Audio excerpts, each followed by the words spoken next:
அனைவருக்கும் வணக்கம். நான் சோலை ஆறுமுகம். இன்னைக்கு super star, Indian super star நடித்த கூலி திரைப்படம் தியேட்டரில் போயிட்டுருக்கு. அரங்கங்கள் அதிரட்டமே அப்படிங்கிற எல்லாருமே வெற்றி கொண்டாட்டத்தில் இருக்கோம். ரொம்ப முக்கியமான ஒரு செய்தி என்ன அப்படின்னா, இந்தியாவிலே தமிழ் சினிமா மிக வலிமையான ஒரு சினிமா அப்படிங்கிறது நமக்கு எல்லாத்துக்குமே தெரியும். 1000 கோடியை தாண்டுகின்ற 1000 கோடி வசூல் தாண்டுகின்ற படங்கள் இருக்குது. தெலுங்கில் பாகுபலி, புஷ்பா 2, கன்னடத்தில் கேஜிஎஃப், ஹிந்தியில் ஜவான்கிற ஒரு படம் 1000 கோடியை தாண்டியிருக்கு. அந்த வகையில் நேரடி தமிழ் படமாக இருக்கிற எந்த படமும் இன்னும் 1000 கோடி வசூலை தாண்டவில்லை. அந்த சாதனையை இந்த கூலி படம் வெற்றி கொடியாக்கும் அப்படிங்கிறத நம்ம நம்பணும். ஏன்னா அதுதான் நடக்க போகுது.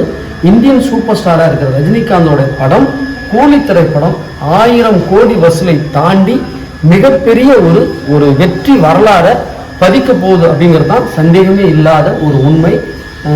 கூலி திரைப்படத்திற்காக உழைத்த அத்தனை தொழில்நுட்ப கலைஞர்கள், நடிகர்கள், தயாரிப்பாளர்கள் என அனைவருக்கும் இந்த நேரத்தில் நம்மளுடைய நன்றியை தெரிவித்துக் கொள்கிறோம். குறிப்பாக இந்தியன் சூப்பர் ஸ்டார் ரஜினி சாருக்கு என்னுடைய நெஞ்சார்ந்த வாழ்த்துக்கள். நன்றி.